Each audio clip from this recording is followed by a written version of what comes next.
이어서 강원 뉴스입니다.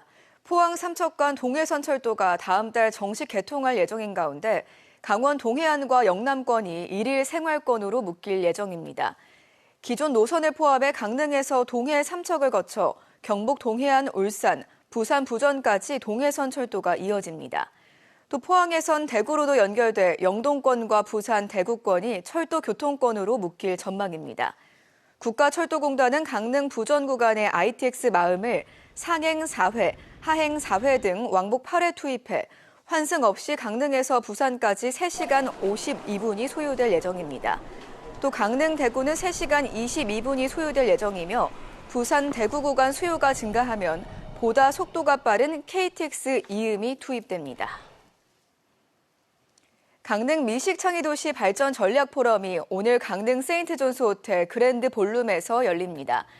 이번 포럼은 강릉시 유네스코 창의도시 네트워크 미식 분야 도시 가입 1주년을 맞아 열리는 것으로 유네스코 자문위원과 교수, 외식업 경영자 등이 참여해 강릉 미식문화 현황과 연계 관광산업 발전 전략에 대한 기조 강연, 주제 발표, 토론이 이어집니다.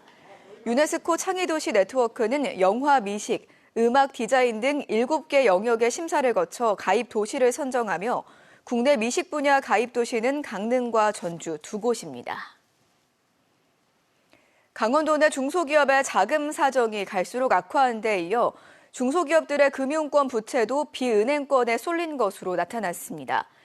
한국은행 강원본부에 따르면 강원 제조업 기업경기 실사지수 BSI 중 지난달 자금 사정 BSI는 69로 나타나 지난 1월 이후 9개월 만에 처음으로 70을 밑돌았습니다.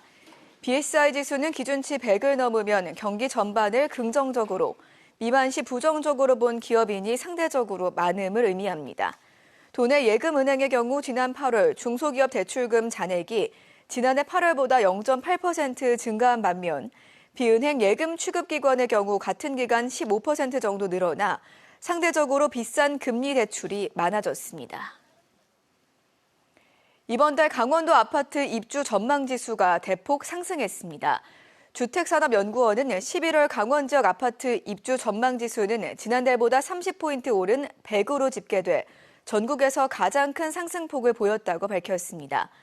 연구원은 이번 지수 상승이 지난달 지수 하락에 따른 기저효과라고 설명했습니다.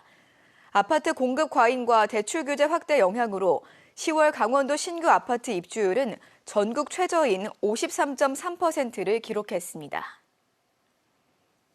이상으로 강원 뉴스 마칩니다. 고맙습니다.